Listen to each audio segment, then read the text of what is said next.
Hey, what's up, everybody? Thank y'all for listening to the On the Gun Line podcast. On today's episode, I had the homie Dustin Martin come back for a second rounder of our first episode that we shot back in April, maybe. I can't really remember. It's been a hot minute, but we did a shoot the shit episode. Then we did a couple of midweek memos, and then we did a part 2 today to his first one, which honestly might as well have been a part 1 because we didn't even remember where we left off at.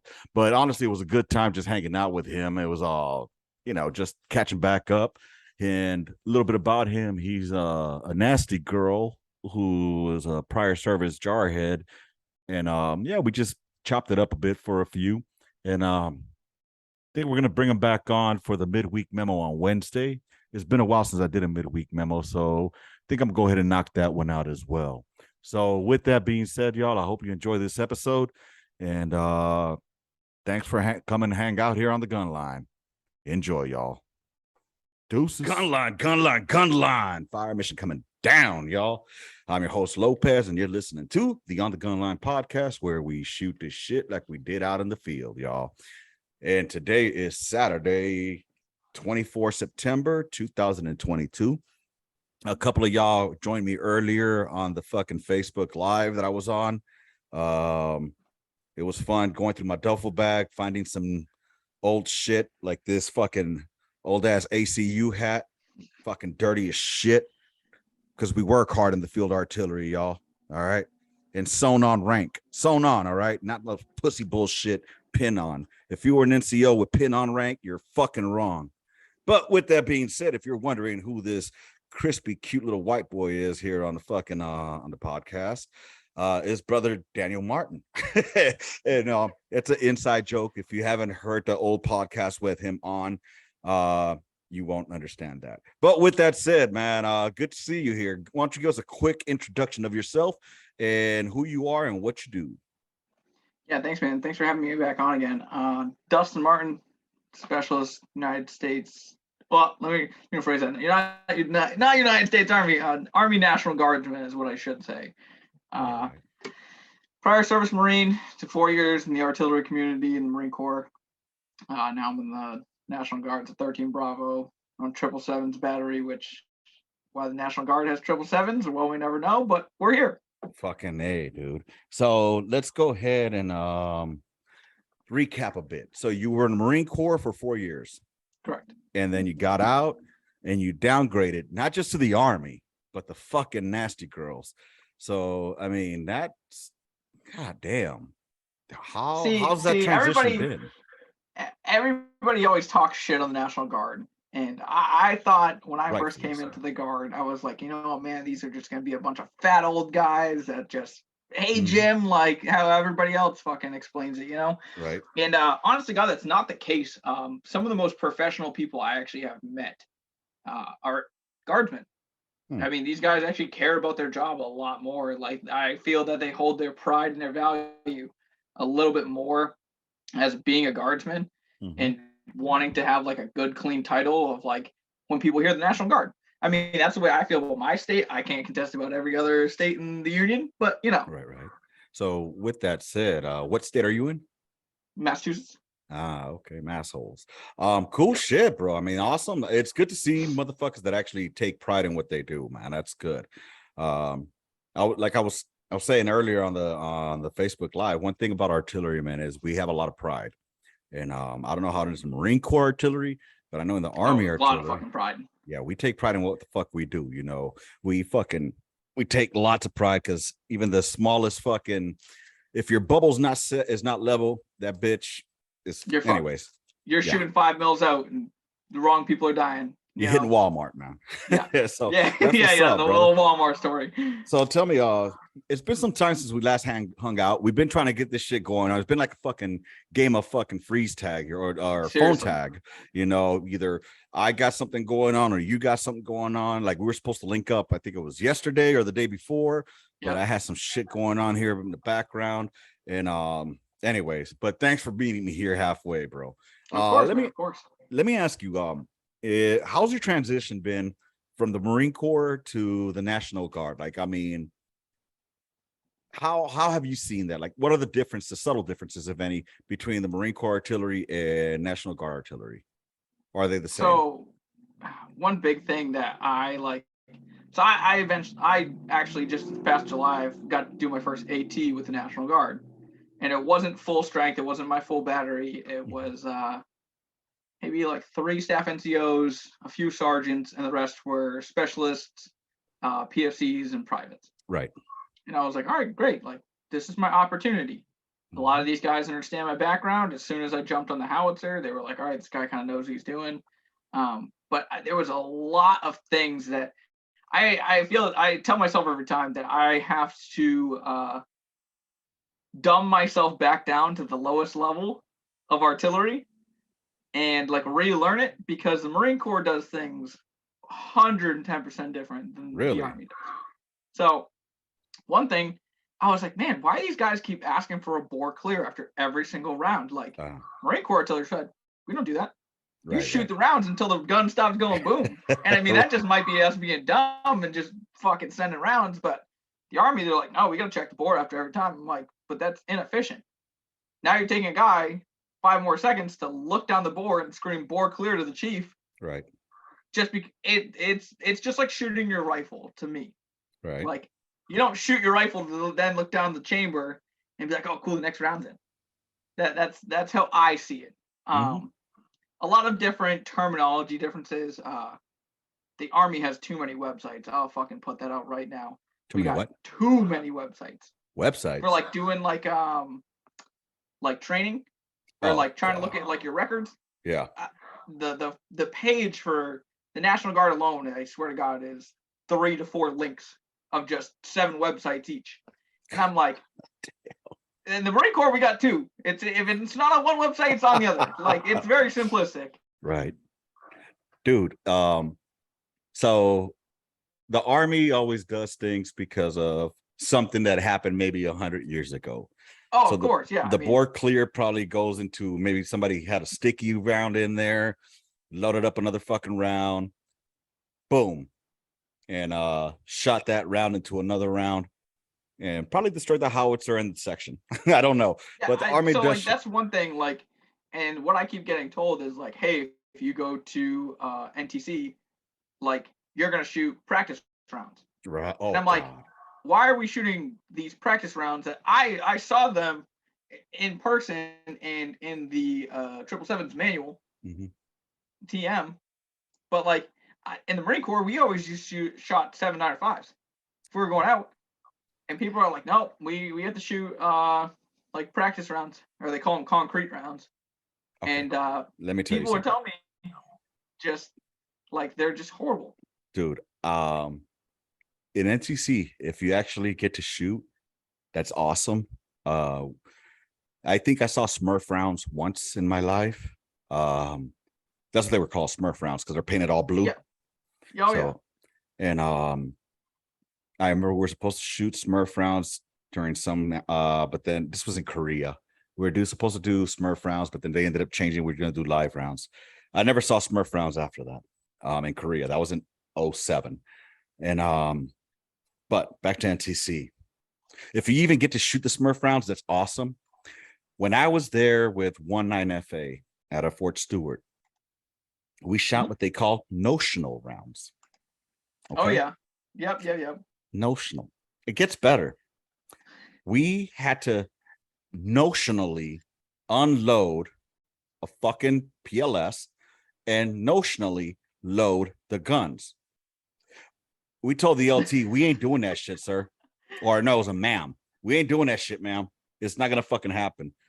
Actually, it was a sir, and the ma'am came from, I think, the S shop. Either way, we weren't doing that shit. I'm not gonna have my fucking Joes pretending they're fucking carrying an invisible motherfucking round into my gun and then have that guy invisibly put that into the ready rack. It's not gonna fucking happen, bro.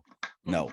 And then they give you these fucking papers that you keep on hand to notionally man, get the fuck out of here with that bullshit. Fuck that. So if you get rounds to shoot, take it, man. Fucking take it, bro. Well, that's the thing, man. Like, I haven't shot artillery since 2018. You guys haven't shot anything yet? No.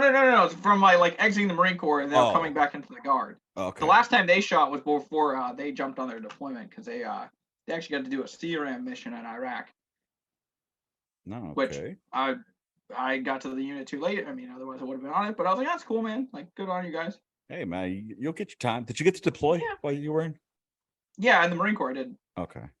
Yeah, dude. I mean, that's awesome, bro. I mean, I'm just thinking about it. Like, I don't know what it's like to be. I was just talking about this. I don't know what it's like to be in a non-war military.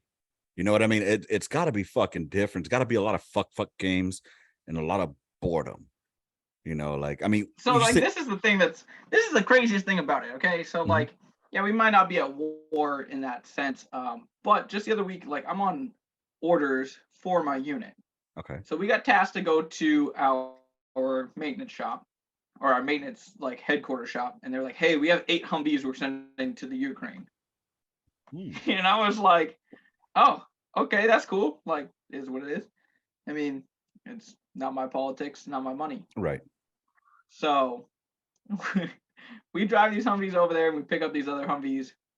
And I'm driving this Humvee back towing a 105 because we had to pick up these 105s at our maintenance shop. Okay. And one of the Humvees decides that it's going to overheat. And I was like, man, we just gave up the good Humvees for whatever these trash Humvees are. And I was like, we're sending these good Humvees that are actually like working, don't have problems. The windshield wipers work. The seats don't have rat nests in them and all this other silliness, just to pick up even worse Humvees. I was like, all right, cool. This is capitalism at its finest. Yeah, it's money well spent, right? Yep. God damn. And y'all thought the Marine Corps got the shitty end of the stick when it came to... the funniest thing is, like, and realistically, like, when I was in active duty, the only Humvees we had were up armored. We had no soft tops. Right. Everywhere in the Guard, like, nothing but soft tops. And I'm like, dude, fuck these soft tops. Yeah, dude. These things blow. Yeah, we had 1114s. When I got in, we finally got the 1114s, which were the up armored. And yeah, dude, I don't, those first generation motherfuckers, I don't know, man. They could have that shit for the birds. Actually, I moved a howitzer one day, and I was helping out some guys over at the maintenance shop, and I got in this Humvee from our Alpha battery. I get in it, look down at the speedometer, 500 miles. The interior was like they took off the plastic on the seats, got in, and drove the freaking howitzer there. And I was like, this is a brand new Humvee. Yeah, this is the newest Humvee I have ever seen in my life. I was like, man, this is crazy. For real, dude. So in the Guard, how often do you guys go and train on your job? So now, with my chain of command, I don't want to like give out all the information. Right. But they push hard on training, honestly. Like, when we aren't doing anything, like, we're going over knowledge, because we're the only 777's battery in the state. The other 2 batteries are 105 batteries. So, and for those that are wondering what 105 is, it means 119ers. Yes, so, 119ers indeed. The real oddest artillery piece I've ever seen in my life. The what? Oddest. Odd. You have to take the tire off to spin the tube around from travel. Yeah, because you're going in, bro. We're not gonna talk shit about. We ain't talking shit about the 119er. I fucking hate them. I think they're silly. Give them 120 mil mortars and fucking let them go. No, it's the same fucking thing. No, see, it's because you're used to that digital shit. That's the problem. You're used to that digital shit. No, that's not true. That's not true at all. When's the last time you shot the graded on the fucking 777? I'll wait. 2017. Was it actual, or was it like some kind of training environment? No, and so in Camp Lejeune, you're not allowed to shoot dig at all. You had to shoot analog on all firing points, because like the trees and shit would mess with the dig. So like, even now, like with my unit, we got dig problems all the time. Majority of the time, we ain't shooting dig comp. We practice more analog when I went to annual training than we did anything else. So when you're saying analog, you're talking about you're fucking firing off the collimator, you're firing voice. Oh yeah, and that's another thing. So we go off the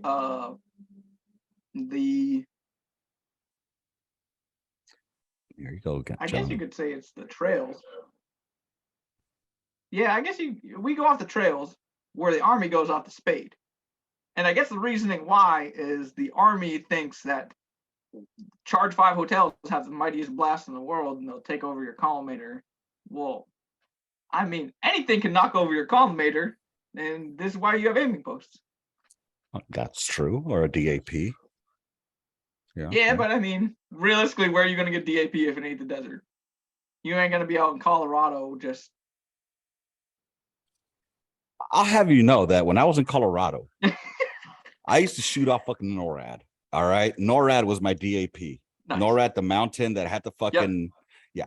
So the highest, that was my DAP right there. I would have my fucking gunner use NORAD as a motherfucking aiming reference. So, well, the only other place I can say that I've actually been where you can see mountains like that is Sill.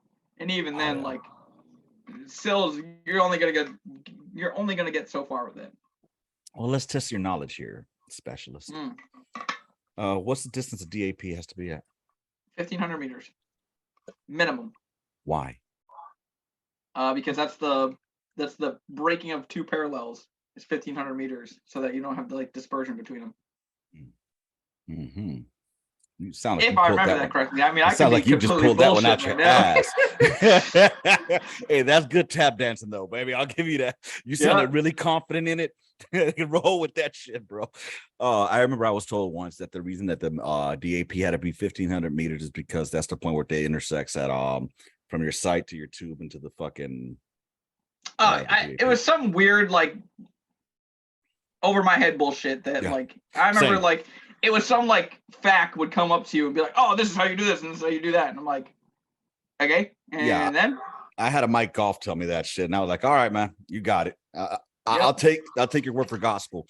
And was it true? I don't fucking know. It's like the same thing of trying to find out where the word smoke came from for your platoon sergeant in the Army. So there's 1,001 theories. I did find that one. Oh, here we go. I gotta hear definition. I know what it is. Let me guess. It has to do with the Civil War. Yep. All right. Let me guess. No, the Revolutionary War. Revolutionary War. Tell me more. I gotta hear this one now. So the Revolutionary War theory, from what I understand, is that the way you would find the smoke is by which cannon is going off and the smoke ring that's in front of it. And I was like, so what you're telling me is if there ain't no smoke, they ain't gonna shoot no howitzer? I was like, that is the stupidest thing I've ever heard in my life. Bro, you're gonna hear 1,001. The one I had made one up personally. I made one up since everybody was making up theories. I made one up. Now I was like, maybe it's because the platoon sergeant would sit behind the cannons, and after they fire, and they're asking where's the platoon sergeant at, they would point behind the cannons where all the smoke was, and it'd be like he's over there by the smoke, so they just call it smoke. That's where that was the theory I came up with. And hey, it sounds good. You say that shit enough, people will catch on like, hey, it sounds pretty good. I heard another one where they were saying it was a motherfucking the platoon sergeant walk around smoking a cigar to light the fucking wick to fire. Bro, I've heard them all. That'd be crazy. I mean, I would like to see that. The best one, I asked my first smoke Norwood. I went up to him like, hey, Smoke, this is PFC Lopez at the time. Smoke, why they call y'all Smoke? Cause we don't want to smoke your motherfucking ass. The fuck out my face. Roger, Smoke. And I just took off, awesome. Bro. Yes, sir. So I mean, it's 1,001 theories for that shit, man. So how's things been on your end, bro? It's been quite some time. I'm good. While I was at AT, though, I did find out some unfortunate news. My former battery commander ended up ending his life. And that was a hard one, man. Dude. That one hit me fucking hard. And we were like just done the first week of AT. And I was like, fuck. Like, this is the second guy from my unit that I fucking lost. Damn. It's crazy, bro. This epidemic of fucking suicide, it's why is it happening so much? It makes me wonder. Like, I know I get in my feels sometimes, I get in my head a lot of times, you know what I mean? And I don't understand why that route, And So I actually had this conversation with one of my old gunnies yeah. just the other day because like I couldn't shake this shit, man. For whatever reason, it's just been eating me up hard. Mm-hmm. So I messaged him and I was like, hey man, like I can't get this shit off my mind. Maybe you can help me. And he was like, listen, I don't know if you think about this. He's like, but suicide is an option. Like at the end of the day, it is. It's not one that people like want to think about, but it's something that is an option. It's if you're choosing to commit suicide is the option, because you can either leave your family and everything else kind of just behind and ruin other people's lives because they're never going to stop thinking about why you killed yourself, or they're going to play out a million scenarios in their mind of why you killed yourself. Yep. Or you can just kind of push what you have down in a way and just kind of, be like, well, fuck, I need to like self-evaluate. I mean, that's a big thing in the Marine Corps. Know yourself and seek self-improvement. That's one thing that like, even with the Army now, like there's so much shit that I don't know, but I have to seek self-improvement by asking a question of like, hey, go on JKO. And I'm like, well, what the fuck is that? And they're like, oh, it's an Army training website. Just look it up. And I'm like, yeah, cool. You can tell me that, but where do I need to go in there to find courses? Like, Right. Mm-hmm. And I think that guidance in the military isn't really there all the time for anyone. Yeah. Where it's more of like, you just kind of get thrown to the wolves and then you sink or swim. See, and that right there, I find a problem with. I was very big on my Joes. Like I would know everything about my Joes. You got Down it. to their fucking finances. Because at the end of the day, if my Joe's not happy, I'm not gonna have a productive Joe. You know what I'm saying? And whatever's happening in the background, they might call it micromanaging or whatnot. Some motherfuckers need to be micromanaged. I had a Joe that was spending his motherfucking money on webcam girls while we were out in Mosul. Yeah. And then he was broke because he couldn't pay his star card. And for those that don't know, if you don't pay your star card, your commander is going to get that letter saying that you owe star card. So, of course, they'll article you for that. Nowadays, you don't pay it for a certain amount of time. That's an article. Because just so many people have done that for so long. Yeah, dude. But he was spending his motherfucking money on the goddamn webcam girls. You know what I'm saying? So, like, if you can pay these fucking bitches to get naked, get your monkey ass and pay your star card, bro. You know what I mean? It's fucking stupid. No. That's completely like that's the weirdest thing about it is like I'm a tough love kind of guy when it comes to the Army. I care about all the people that I serve with. I consider them family members, even if I don't know them. Like there's guys in my unit that I see on drill weekends, but if they called me today and said, hey man, I need help, drop the hat. And that's just the kind of person I was brought up to be in the military. Yeah, and that's the way it should be, man. And I think that's one of the commonalities that we have throughout all the military branches, that there's going to be fucking shit talking obviously amongst the branches, whether it's Army, Navy, Air Force. And notice I didn't say Marine Corps because Marine Corps is part of the Navy, but fuck the Navy. Department of the Navy. But no, I mean, like, there's always gonna be shit talking, between the squids, the jarheads, the soldiers, and but at the end of the day, we understand each other, we talk shit to each other, but it's that sibling rivalry type deal, even within the Army. We'll talk shit about the Calf Scouts, that fucking infantry and all them other faggots. Yeah, there goes the motherfucking YouTube MPs. Algorithm. And but at the end of the day, we have each other's back, out in the sector, out here. So what I'm getting at is I look at any motherfucker that served as a brother or a sister, except I'm gonna drop an exception for those fucking leeching, mooching motherfuckers who claim goddamn service connection to illnesses or shit that they don't have wrong with them. And if you've followed this podcast from day one, y'all should already know who that is. But if you don't, his name is Casey Brown. He's a piece of shit soldier of mine who ended up with 80% disability through the VA for mental health issues. And I hate that because he was just a fucking weak piece of shit. Literally, that's all he was a piece of shit. And he's getting fucking paid for. This motherfucker never fired his weapon once in anger. I think the only time he fired his weapon in country was maybe to zero or verify his zero. That's it. You know what I'm saying? But yet he has PTSD. From what? I completely understand that. I mean, I'm not going to say that I had the biggest, baddest combat deployment. Oh, no. But it was taxing. It was mentally taxing because 6 months of straight up shooting artillery every single day, day in and out. That does something to somebody's brain, bro. At the end of the day, I get that. When you're on a fucking fob, I'm not saying that fobbits don't have a hard time either, because, dude, in Afghanistan especially, motherfuckers out there's incoming all the motherfucking time. And if you want to talk about a mental fuck, it's incoming, because you don't know where that shit's gonna fall at any time. You can't even sleep comfortably. You just get used to it. Like, fuck it. If it's gonna hit me, it's gonna fucking hit me. But this piece of shit never did anything, bro. I'm telling you, my Afghanistan experience, I don't even call it a deployment.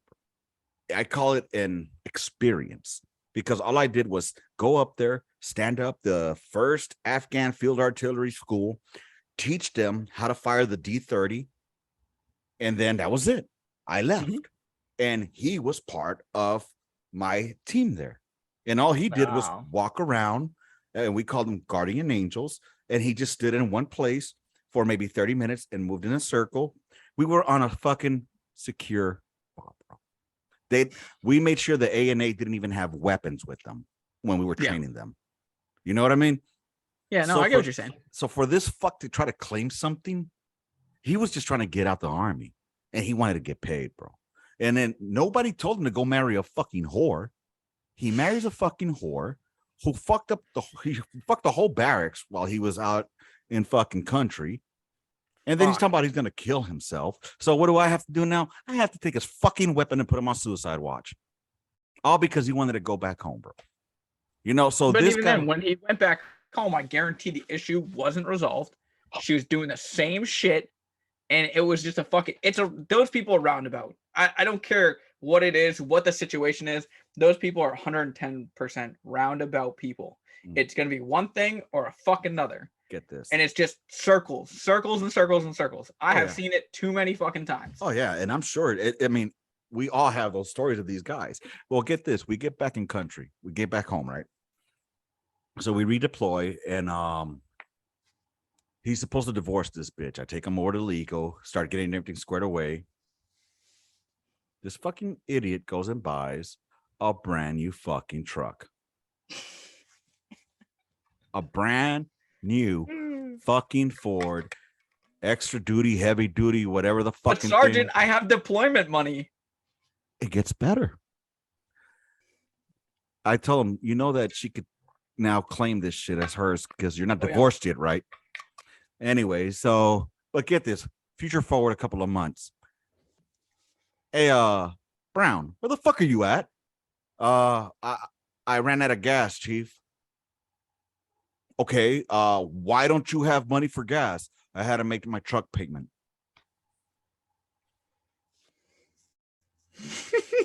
This is the shit, ladies and gentlemen, that I had to deal with in the fucking army. And I'm sure that you had those jokers in the Marine Corps too. Anyway. Back to this piece of shit.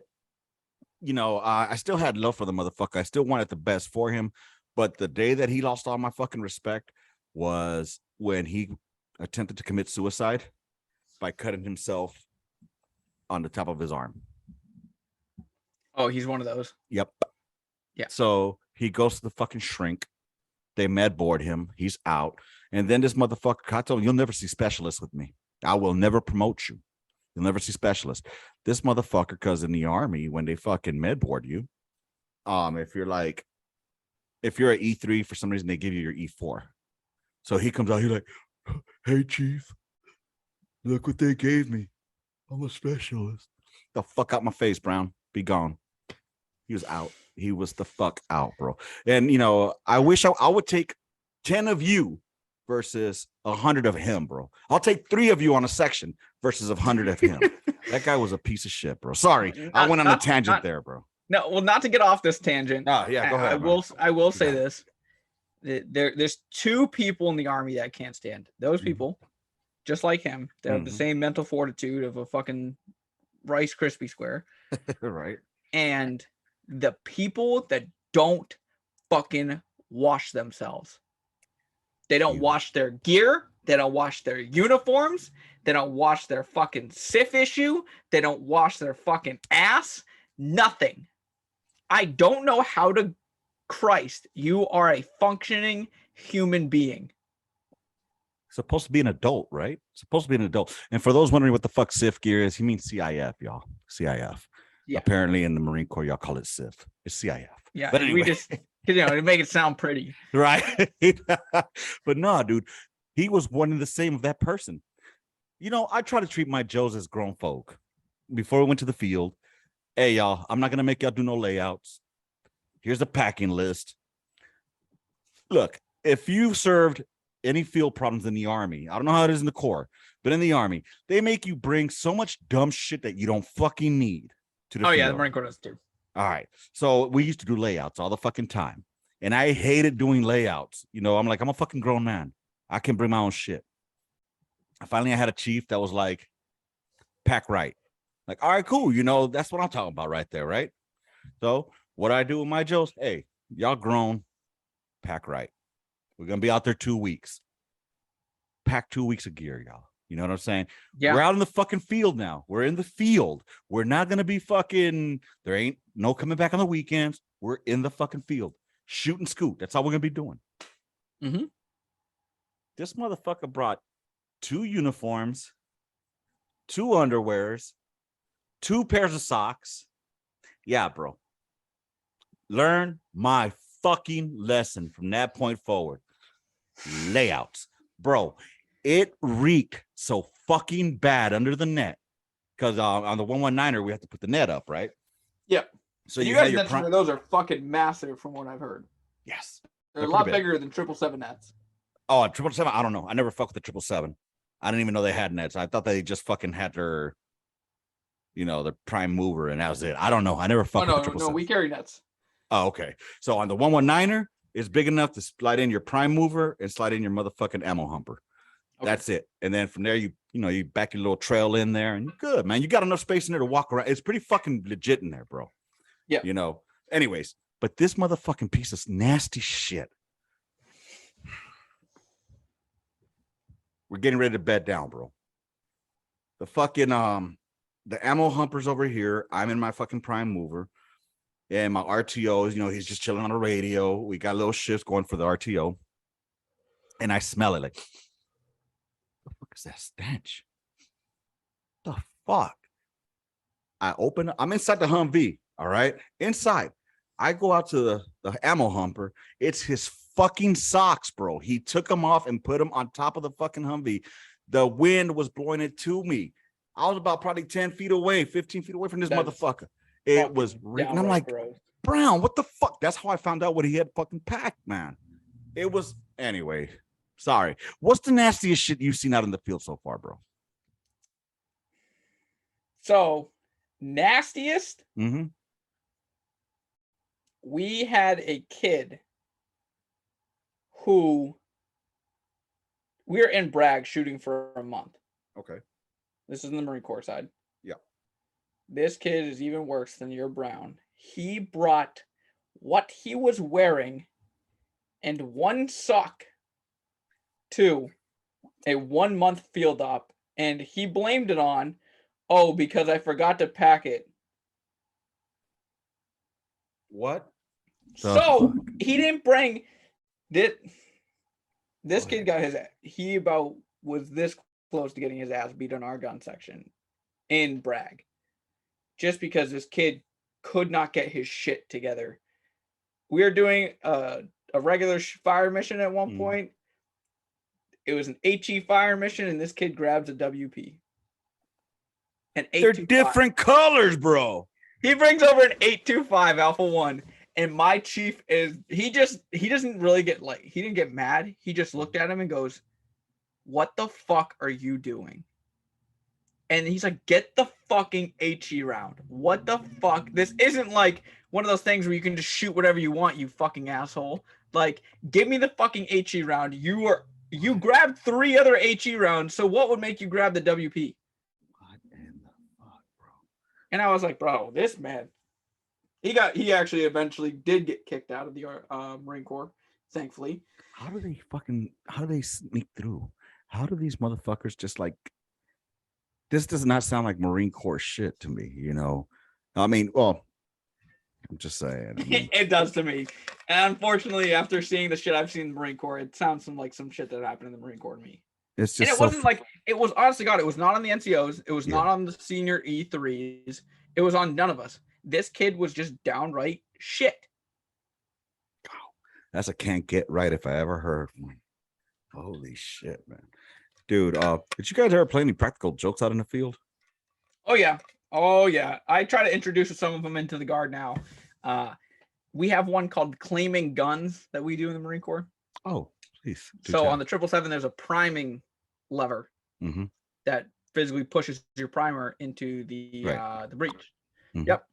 So what we used to do is we would either sneak up onto another howitzer, prime it, and scream, "I claim this gun for gun whatever," or chief whatever, and then run back to our gun and hope to God they don't catch you because they're gonna beat your shit.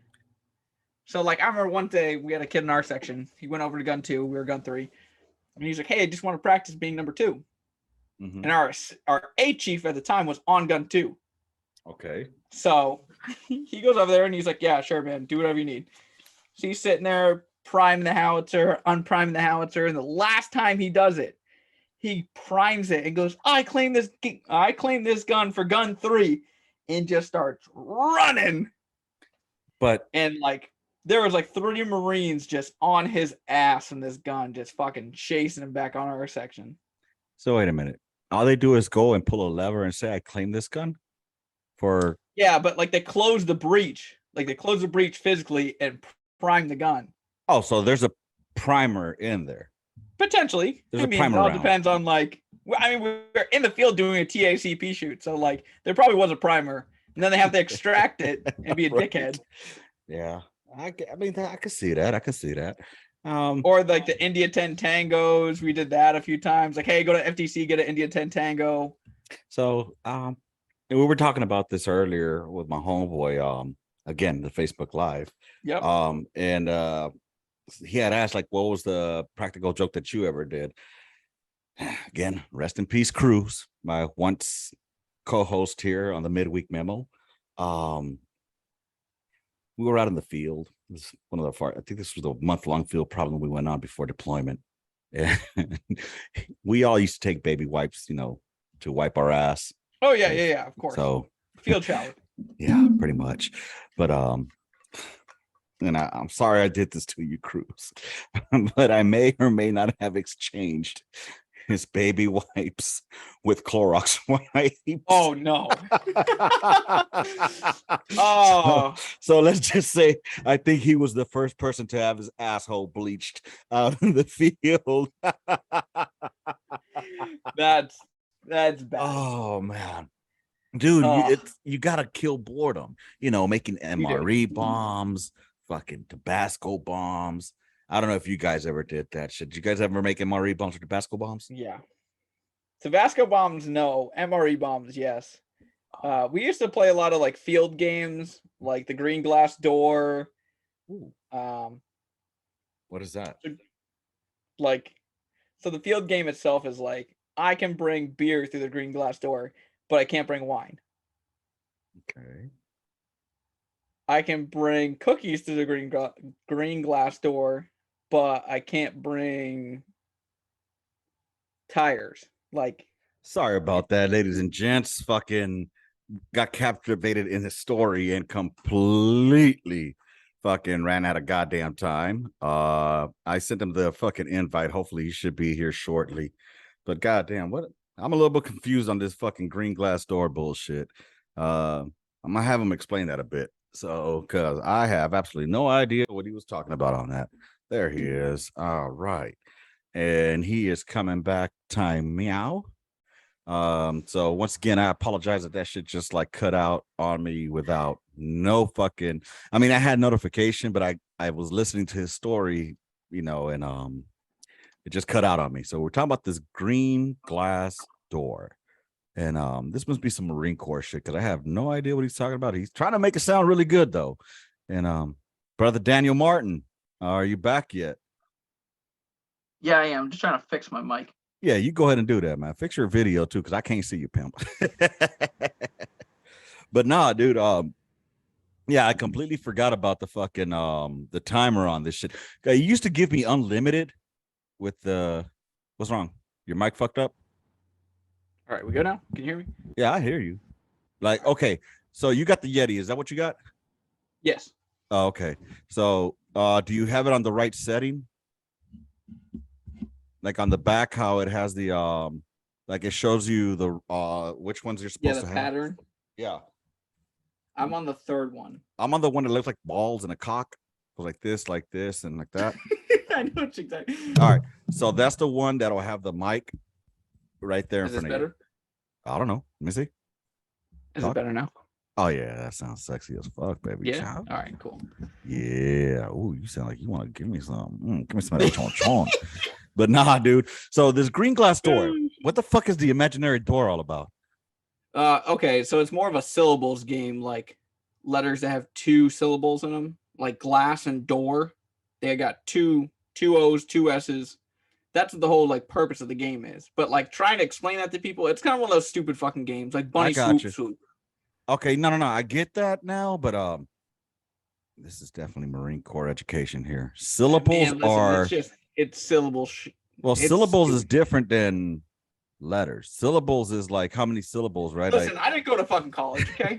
Neither did I. I got a GED, dude. There's a reason. I got Massachusetts public school education, okay? Bro, there's a reason why we're fucking field artillery, and it shows. There's a reason why I'm still fucking wearing uniform, unfortunately. Just not very smart. Dude, it's all gravy, baby. I loved it. So you went to go do some shit today. What was that about? Yeah, so every year we have an annual Johnny Appleseed Fair because it's where in the city I live in is where Johnny Appleseed originated. Okay. So we have a Johnny Appleseed Fair every year. I went down there, helped my recruiter out. We picked up a Up Armored Humvee, came to my house, picked me up. It was like prom. It was great.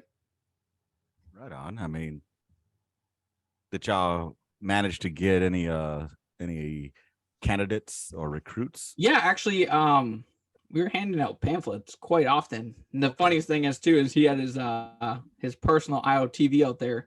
So we were having kids put it on and do push-ups and just stuff to try to like get the community involved.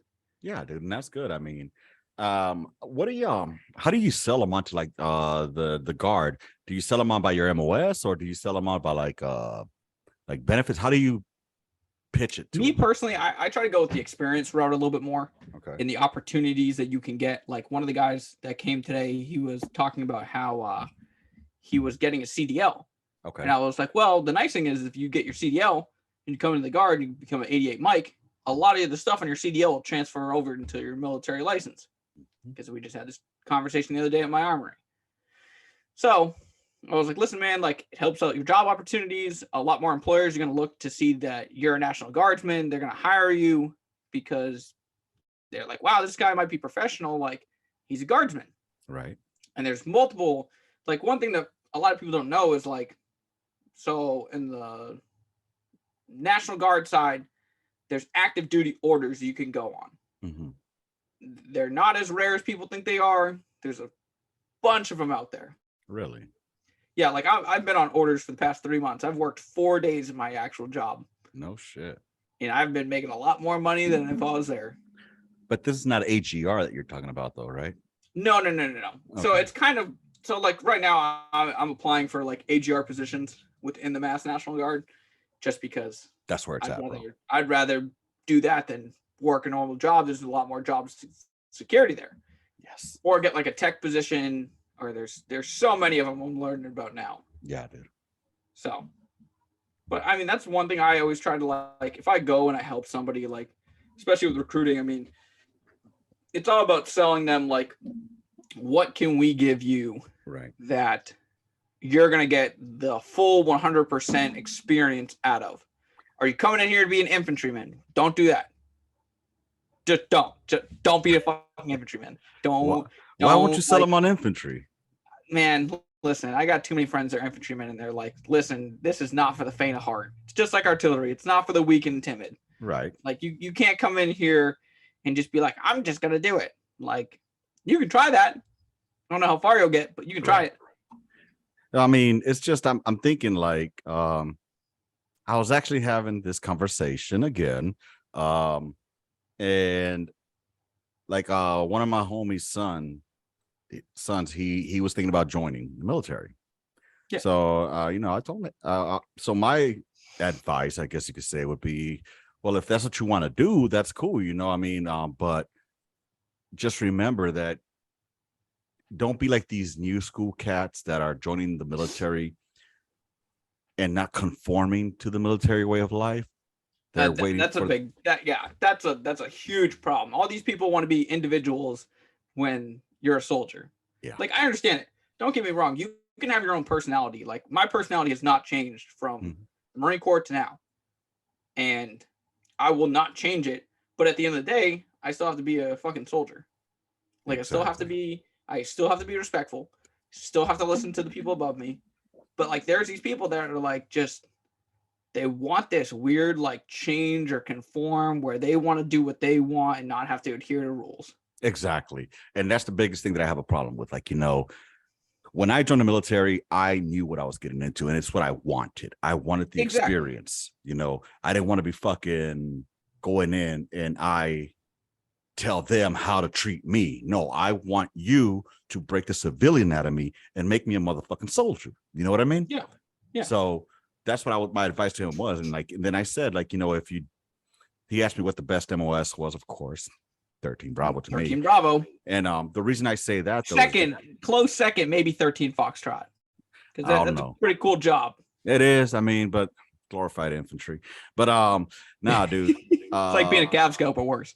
Oh God, yeah. Cav Scouts are fucking overrated. But dude, no, the thing I trip out on was okay, so here's my thing. I joined the Army because I wanted to blow shit up.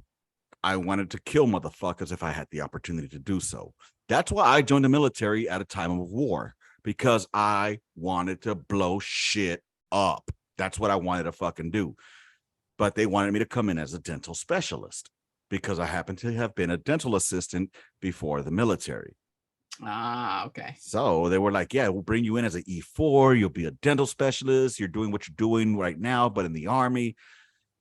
No, absolutely not. I think I'm good. No, so my theory behind it, or my thing behind it, was because when I'm fucking 70 or 80 years old, sitting at the fucking VFW, and these motherfuckers are telling war stories, and they come to me and like, hey, what did you do? I don't want to sit there saying I fought the never-ending war against tooth decay. I want to say I blew some motherfuckers up, man. You don't want to be like the Crest man with his toothpaste and his. Exactly, bro. Yeah. What kind of faggoty shit is that? I don't want to fucking do that. You know what I mean? So anyway, no, I want to be talking about how I shot all these rounds and blew all this shit up. Yeah. And did all these convoys and did everything else. Exactly, bro. And now, do I get to do that now? Kind of, sort of, but not really, because we didn't get to really do artillery in Iraq. I didn't, at least. I got to do a lot of fucking patrolling in a goddamn Humvee. Yeah. But and that shit sucks. That's like, I can't imagine like how shitty it would be to do a fucking 5-hour patrol, to sit in the fucking convoy the whole time and fucking play the slinky game. And like, I get it to an extent. I've done it. The longest convoy I ever did was fucking 8 to 9 hours. Mm-hmm. And I was a turret gunner. So I was standing the whole motherfucking time. Because in the Marine Corps, you ain't getting shit. You got a fucking bench to stand on, and you're fucking, that's it. So my smart ass found some fucking skinny piece of wood in the truck and fucking laid it out and kind of used it as like a little bench so I could fucking rest my ass on. That works. And hope to God that if I got blown up, that I would at least have time to fucking slinky my ass back down into the turret hole. Right. And not get popped out like a damn zit. Oh my God, dude, you just brought up a fucked up memory for me. Not fucked up, but so back in 2006, we're going on convoy from the Green Zone to BIOP. Mm-hmm. And I was the lead gun truck, so I was the lead gunner. And one thing that they taught us was because we didn't have the Pope shield yet or that big ass nest that people had, we just I had didn't have that shit. Yeah, we just had the cupola up to here. And then anyway, so I'm up there with my M4 or M16 actually at the time, and I'm riding. And one thing that we would do was when we're coming to overpasses, because what the Hodges used to do was they would put like HE rounds or shit up there on the overpasses. So that way when you're going through, they fucking detonate them and kill the gunner. Yeah. So the countermeasure we came for that was that when we're coming to it, we'd scan, and then we would get down and close the hatch, and then pop back up on the other side, and then scan, right? Because they like to throw fucking grenades at you on the other side. Yeah. Fucking Molotovs, whatever they can. Yeah. So, dude, this is embarrassing. I can't believe I'm gonna tell this fucking story. So I'm rolling in my fucking hatch, and I'm like, got my M16, and I'm holding on.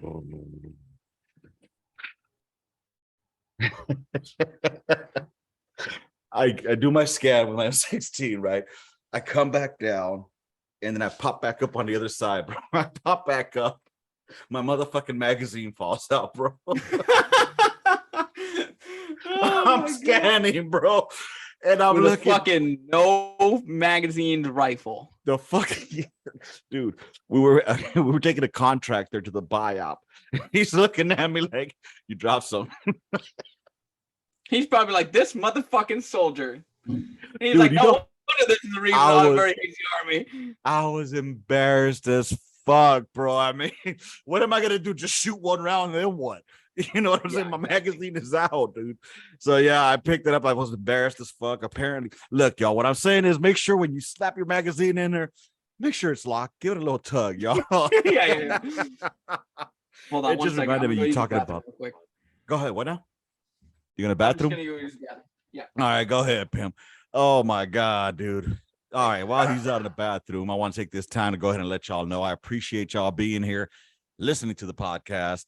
If you ever want to join me here and have a shoot the shit episode like I'm doing over here with Homeboy, do me a favor, just hit me up on the gunline@gmail.com, or just hit me up on the socials, whether it's on the Facebook, on the podcast, Instagram. You could just find it on the gun line. There's a website that I have. It's on the gunline.com. Check it out right there. I'm retarded when it comes down to fucking technology type shit. There's a reason I was a banger and not a fucking Delta. All right. And but what I'm saying is go check out on the gunline.com. There's links to the YouTube, the podcast platforms, the merch site, the store. If y'all want to check out the shirts, got this whole fucking little line of HEs, Willie P's, fucking Excaliburs. Go check those out. It's on there. And he's back. All right. So I was just doing a quick plug in and shit. But yeah, dude, that story just brought me back to those days, man. Anyways, what else is on your mind, man? What you want to shoot the shit about today? Man, I don't even know. How you not gonna know, man? I got a lot of it out. A lot of it out, I think. Oh, word. Because like the stinky kids, man, you can't be that in the military. Can't be the damn stinky kids. You know? Yeah, dude. I mean, just don't. If you're gonna be in the military, and this is for everybody that's out there that's considering, don't smell like a bag of ass. Just don't. Like, please.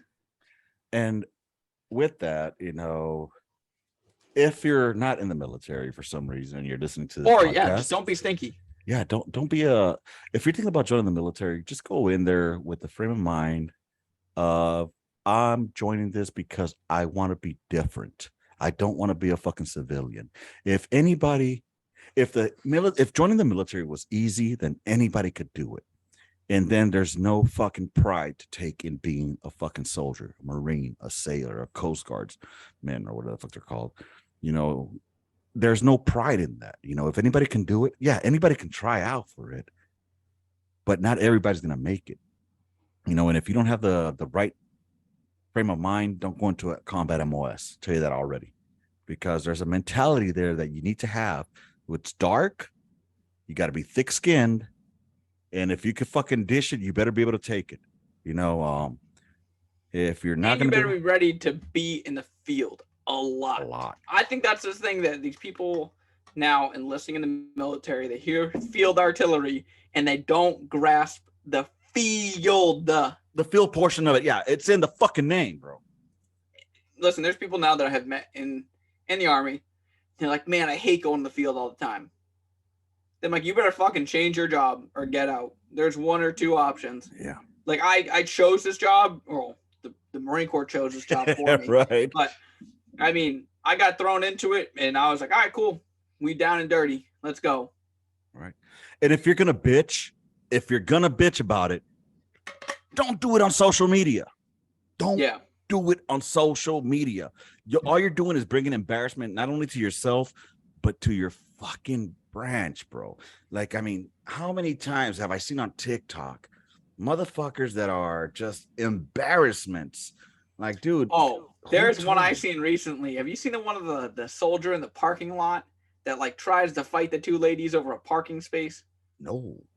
I'll have to find it and send it to you. Man, this kid must have been the most bullied kid in high school, because he put on that uniform and he's like trying to knife hand people and scream at them while he's trying to rip his blouse off like he's gonna fight him.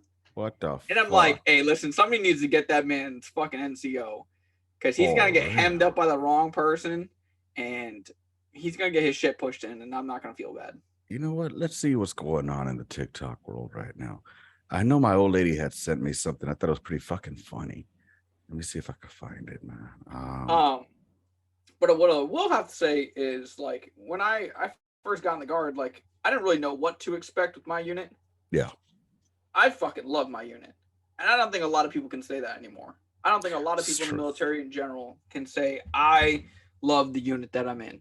And I've been in a shit unit. I've been in a shit unit where every staff NCO and the first sergeant just has it out for you.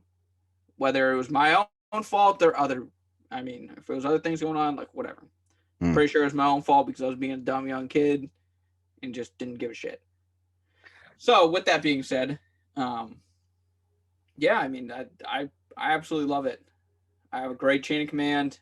I have a great training staff. Like, good dudes. Let me ask you, what in your opinion, what makes a great leader, or what makes a good leader, whether NCO or officer side? Somebody that can be personable, but at the same time, it's the tough love, you know? It's just like with me. It's the tough love. At the end of the day, like, I can be the coolest guy in the world and you can have respect for me and the things that I do, because I'll never tell somebody to do something that I'm not willing to do myself. I'll never tell somebody to jump in the fire without jumping in the fire myself. And I think that's what honestly makes a good leader, and somebody that you can approach and actually have a conversation with, and that conversation stays between you and them. If it's man-to-man time, so be it.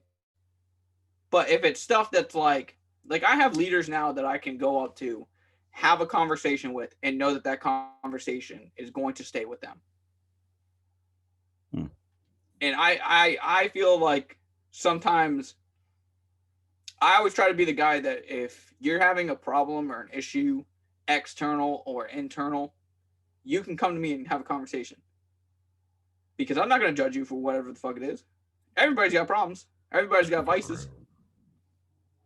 For real. Dude, oh shit. What the fuck? Hold on, man.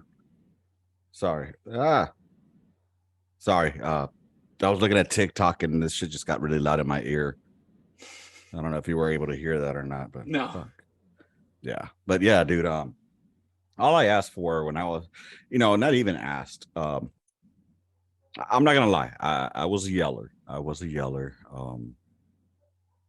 But it was mainly because I had a lot to learn, especially when I was a Buck Sergeant, Buck E5, there were others that could just do it just with a look, or just, just a firmer voice. Me, yeah, I went 0 to 100 in a snap, and it was because I had some retarded fucking Joes, I swear. And not all of them were all retarded, just a couple of them, but I handled a lot of things the incorrect way, And I wish I could go back, and hindsight is 2020. At the end of the day, my Joes, though, I did care for them. I taught them as much as I could. And like you said, man, I would never fucking ask them to do anything I wouldn't do at all. That's one thing I'm proud of, that I made sure that, for example, when we would go on fucking foot marches, when I was in Carson, we had a foot march, 12 miler. And since I was in first platoon, I was first section. We were in front of the fucking whole goddamn march, right? Oh yeah. So one of my Joes, Reyes, if you're hearing this, one of my Joes fucking It's always gotta be a fucking Reyes, man. I got a homeboy named Reyes. He's a fucking turd. Love him to death, but he's a fucking turd. Oh man. No, Ray is good people, good folks. I've had him on the podcast too. But no, this motherfucker, dude, his feet started hurting. All right. So gotta wait for everybody to pass us up. Everybody. And this was just as we made the turnaround after the 6 miler. So maybe about 7 miles in. And everybody's passing us, and here comes the fucking the truck, to pick them the LMTV, picking up the so he gets on there and whatnot. And one thing I'm not about to do is let my fucking Joes finish without me. Yeah. So, bro, I started humping all the way from the fucking back all the way to the fucking front, bro. And I'm talking about, 2 platoons plus the FDCs and everybody named Mama. So all the way to by the time I got to the front, we were almost at the end of the fucking foot march. We were already back in by the motor pool. And I remember I had one Joe. His name was Davis. Great fucking field soldier. And I just talked about him on my last shoot to shit. Great fucking field soldier. Horrible garrison soldier, but great field soldier. Anyways, I told the motherfucker, like, hey man, I need you to catch up with the rest of the fucking section. And so we could finish all together as one, right? And he was like just straggling already. Like, what do you drink? What do you drink? What do you drink, Davis? He's like, I drink the Hennessy, Chafe. Keep it 100. Like, all right, finish with the fucking section, and I got you a bottle of Hennessy. I knew the motherfucker was a minor. I didn't give a fuck. That motherfucker, like, you got me, Chief? You serious? I'm like, I got you. That motherfucker started pumping it. Bro, it just took the proper motivation to get him there. You know what I'm saying? Yeah. And we all finished together as a fucking section, minus Reyes. That motherfucker. In the rear with the fucking gear, chilling in the back. He probably sleeping in the LMTV. He sure was, bro. Okay. The funny thing is, First Sergeant called his ass out. First Sergeant was like, oh, what's wrong, Reyes? You got little blisters on your feet? Oh, look at Reyes being a little bitch. You know what I'm talking about, Reyes. You know I ain't lying, motherfucker. But at the end of the day, like I said, it's not. I went all the way from the rear to be to the front because I wanted to be with my section when we finished. You know what I mean? And I wanted them to see that I'm not just all fucking talk. You know what I mean? The proof is in the fucking pudding, boy. You got to put in what you were asking them for. So, anyways, I don't know where the fuck I was going with that. My coffee just kicked in right now, and I'm like all over. I completely get what you mean. Like, I'm trying to put on 5 right now. Like, I'll be in my 7th year in the military in November because I spent 2 years out. So time in service, 7 years, being E5. Well, right now in E4, but I mean, bro, when are you gonna get that 5? You guys are different, right? Somebody's got to die. Finish out my DLC, and as soon as I get put on the list, I can promote. So wait, did you go to a board? Nope. Or no boards. What the fuck is DLC? Distant learning course. Okay. It's like the online PME. The fuck is PME? Oh, Marine Corps term. Preventative military instruction. Okay, ladies and gentlemen, we just learned that instruction is spelled with a fucking E, apparently. That holy Jesus, Mary, and Joseph. Listen, I have not had a lot of good sleep lately. I'm fucking tired right now. I've been screaming at kids all day doing push-ups and shit. So, like, my brain really isn't fucking here.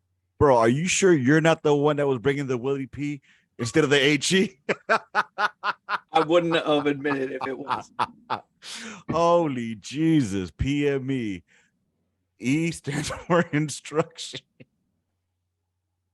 Again, this is Now why I have we're to at 13 Bravo. Now I have to look it up to actually see what it is. See, maybe PMI, but to me, that's I think it was primary marksmanship instructions. Yeah. Or preliminary marksmanship instruction. That was PMI, but PME, bro. Yeah. Ladies and gentlemen, there's a fine example of a 13 Bravo, if I ever see. Damn, I'm dumb. Professional military education. Okay. It's all gravy, baby. That's why we here. Holy shit, bro. Oh my god. Dude, it was really funny though. I was digging through my motherfucking through my duffel bag earlier. Mm-hmm. And I found a bunch of old shit in there. Like, just I tried putting one of my coats on. Like back in the day we had the class A's, they were the greens. Yeah. And so I tried putting a bitch on. Bro, I look like a busted can of biscuits, bro. The Pillsbury biscuits. You probably got like one button on and that shit's like, oh, I was able to get all the buttons on there, bro. But they were fucking hanging on for dear life. They were like, oh yeah. So if y'all get a chance, ladies and gentlemen, if you haven't seen it, ladies and gentlemen, if y'all haven't seen that video, it's on the Gunline podcast. I think it's the name of the Facebook page, but it's on there. And I don't know how I went on for a while on there. I don't even know how long it is, but if you find it, you'll see me wearing that uniform, and it's just those buttons are hanging on for dear fucking life, yo. It's like, I don't know. And what's crazy is there were soldiers at the time that I was in that thought that looked good on them because they were dressed like that. When we would have our payday activities, I don't know if they still have those, but like on payday, we would like the weekend of payday, we would have payday activities, is what they call it, and you would get in your fucking class A's and you get inspected and open ranks march and fucking they go in there with the fucking ruler and all that good shit. It was fun. We used to do something similar to that in the Marine Corps.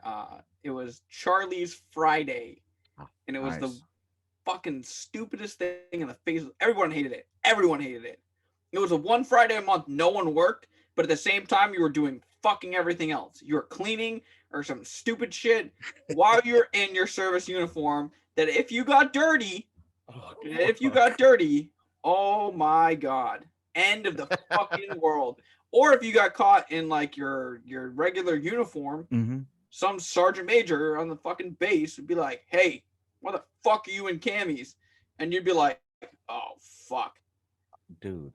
So because it was a base wide thing on Lejeune. It wasn't just unit; it was base wide. Dude, so check this shit out. My brother, he was in the Marine Corps, Gulf War veteran. He was a tanker. And basically the reason I joined the army, but anyways, long story short, this motherfucker lives in Clean, which is where Fort Hood is.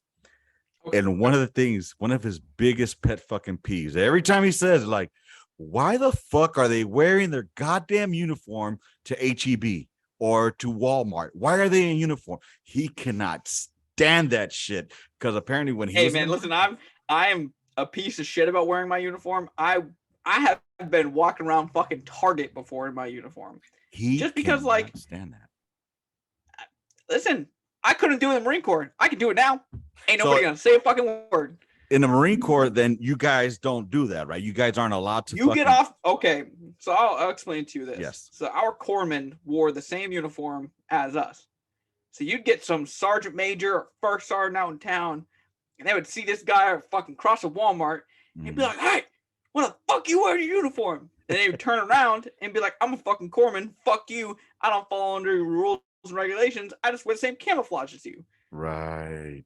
So why can't the Marine Corps wear it after out to different locations after work? So the way the Marine Corps puts it is because Marines have given themselves such a bad name in uniform in the civilian populace side that we should not be going outside of the base in our uniform conducting normal life things in the uniform, because people will notice us and try to start problems. Some fucking bullshit like that. It was some like one of those things where like in boot camp that you get taught you have 7 belt loops because of the 7 C's, because of naval traditions. It's fucking shit like that you're like, Yeah. I don't even think this is true, but okay. It's up there with smoke. Why they call you smoke? Same exact thing. Dude, my brother was like, he's like, why do you guys go into fucking Walmart, in uniform? Is the war there? It's your battle uniform. Is the war? Are you guys going to battle in there? That's why. Sorry, my uniform doesn't say BDU. It Right. says fucking whatever OCP stands for. I don't know. Look, man. Observation camouflage pattern or some shit like that. You know what? I'm not taking any I'm not taking any of your acronyms for gospel, dude. I don't know, Mr. PME instruction. Yeah. Hey, listen, I never said I was smart. I'm just an artilleryman. Oh my god, dude. Fucking A. You know what, man? I'm gonna have to have you more often, but for the fucking midweek memos. Because I know I think we did a midweek memo together once, and I think that was fucking pretty cool. I'm running. The only reason I'm saying that is because I'm running out of time again. I used to get a fucking unlimited time, when it was just two of us. But now these motherfuckers at Zoom, they're fucking me over. And fucking what is it? Just a 1 hour limit that they put on? 40 minutes, bro. Okay. So, dude, somebody's light came on back there. That your old lady? Yeah. Oh, man. Any regrets of you going into the National Guard yet? Or getting out the Marine Corps? No. Really? Because I like my life now more in the Army. Word. Because it's not hard. It's not hard to be a soldier at the end of the day. You just do the right thing. Honest to God, you do the right fucking thing and your life isn't hard. People don't fuck with you. You show up to work every day and you treat it like a normal job, and people overcomplicate that shit so hard. Bro, they ain't ready to hear that. They ain't ready to hear that the fucking military is easy work. All you got to do is do as you're told. Do as you're told. God damn it, just do as you're fucking told. Like as a 25-year-old in the fucking Army, I look at these 21-year-old, 22-year-olds, and I'm like, I don't think you guys will ever get it. I don't think you guys will ever wake up and be like, it's easy. It's fucking easy. We're all going to bitch about our jobs. That's going to fucking happen. When we're at work, we're going to bitch about working, bro. It happens. But that's life. That's exactly, bro. That's exactly it. If it was up to me, I would still be in the fucking Army right now. Unfortunately, I didn't get that choice. The Army said, nah, we can't have you anymore. Bye, motherfucker. I mean, they retired me. I'll take it. But I mean, I'd rather still be in. An extra $2,500 a month in your pocket, I would rather honestly still be in, minus, financially it's better for me to be out. But I mean, I'm not doing what I'm happy. At the end of the day, I enjoyed the best time that I ever had was being a section chief, because the only reason I came back in the military to shoot machine guns for free. And guess what? Probably will never do that again. We took the 240s out of my armory for the first time since they came back from deployment. No shit. Half the kids are like, I don't know how to use this. I'm like, dude, I've been out for fucking 7 years and I could probably still strip that bitch down and put it back together. This is my thing. It's not hard. You learn it one time and you should never forget it. Yeah. Because when seconds matter and you got to jump on the 240 or 50 or a mark, that is the most vital skill you can have. Facts. Fucking facts, bro. Goddamn. Dude, what do your weeks look like? Your weekdays? Yeah, I don't want to talk about that. Okay. I'm just I don't want to get into that because I don't want to I got you. Want to spill the beans. Gotcha. I got you. But I will say, a lot of it is fast-paced, short times. Gotcha. So if I'm at work from X amount of time to X amount of time, So let me ask this. What days would you be available to hang out in pod? During the weekday? Wednesdays? Yeah. Okay. I'll have to work that in somehow or another. And dude, I've been listening to podcasts like They're Going Out of Style. I've been listening to Seaburn, Art and War. You actually might really like them. Those guys are funny. Okay. I've been listening to The Bridge with Travis Haley. Phenomenal podcast, very emotional. It's just raw. Like, he does interviews with people that's like it's raw. Yeah. Like, if you don't, at least like as a man, if you don't tear up listening to some of these guys' stories, like, you might not have a heart. Right. Because some of the shit that these guys talk about is fucking rough. Dude, like, they just had one of the guys from HKIA who lost his arm and his leg. He went over him with like his story, and dude, just some of the things that kid says, just it's heart wrenching to hear, like, the shit that the Taliban was doing over there, and that Marines and soldiers of all foreign countries just had to sit there and kind of take, like, on the chin, watch it, dude, and then just get fucking blown up at the end of the day. I mean, shit sucks. Yeah, dude, it eventually one day I'll get out there and people will start listening. It's just hard, at least for me. I work 9 to 5, and my content is not like everybody else's content, I guess. Probably similar, but I say a lot of stupid shit that gets me in trouble. And I'm not gonna, especially in the YouTubes. The YouTube algorithms. Oh yeah, my algorithm on YouTube fucking blows balls, because as soon as I set the word faggot, it's done. Now, you know what I'm saying? It's done. That's why I know I'll never get traction. I don't give a fuck though. I mean, my shit is my shit. You know, I see it climb slowly. At least I know the motherfuckers that hear me. Hear me. You know what I mean? And they understand me. And it's a pointless podcast, as someone had said earlier. And I'm okay with that. You know, I come on here because I like to shoot the shit with people. I like to talk to them. I got this one cat coming on here soon. Former 13 Bravo retired first sergeant. He's coming on. The one that I just did recently before this one. He's first sergeant. And then I think I'm gonna have my homegirl, who her name's Risa. She worked in aviation. I want her to come on because I want to know what the Army was like before the war. You know what I mean? I want to hear from her because she was in before the war kicked off. So I want to know what it was like before the war kicked off, and then how it was when it kicked off, like how like progressive it got after the fact, you know. Yeah, and especially coming from a female point of view, you know, I want to hear her end of it, you know. I will have to say I did a pretty cool training element while I was at AT. Now that you bring up aviation, we did an air assault mission where we did a raid. But it was infantry style. It wasn't howitzer style. Okay. So we all loaded on a Blackhawks, raided a mock village, and that was like one of those moments in the fucking Army where it was like, all right, it's on, and I'm fucking riding on this Blackhawk just fucking the whole time. Where the fuck was this story about? I don't know, 45 minutes ago. You know, dude, listen, hey, it's the small things that fucking kick in my brain, okay? Oh my fucking I'll have to talk about it more if we do the fucking we're gonna do another one here soon. We're not playing this bullshit of fucking phone tag anymore. All right. I need you to get you on here more consistently.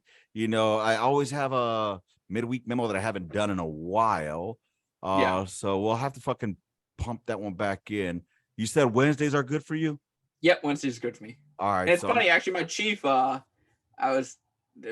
night, I was like, yeah, man, or Thursday night, one of the two. I was like, yeah, man, I'm going to do my podcast tonight. He was like, wait, you're on a fucking podcast? And I was like, I don't run a podcast. I'm on a podcast, another individual. And he was like, oh, okay. And I was like, wow, you want to listen to it? And he was like, yeah, send it over. And I was surprised. We actually had 64 views on the first one. And I was like, oh, fuck yeah. Word? On which one? Oh, the one on YouTube. For who? Me, the first interview I did. With this one? Yeah. Really? Yeah, which is weird. I thought we had like 100 and something, but bro, I don't fucking know. I don't keep track of that shit, because if I do, it'll look, this shit's about to die out. Yeah. Hey, y'all, catch back up with us. I'm gonna have this motherfucker start coming on the midweek memo. I appreciate you being on here. Of course. And with that being said, rounds complete. End of mission. Gun line out. March order, motherfuckers. See, I got you all fucked up now. I know. I'm all discombobulated. I'll see y'all later, motherfuckers. I'll talk to you later, pimp. All right, brother. Later. See ya. Fucking A.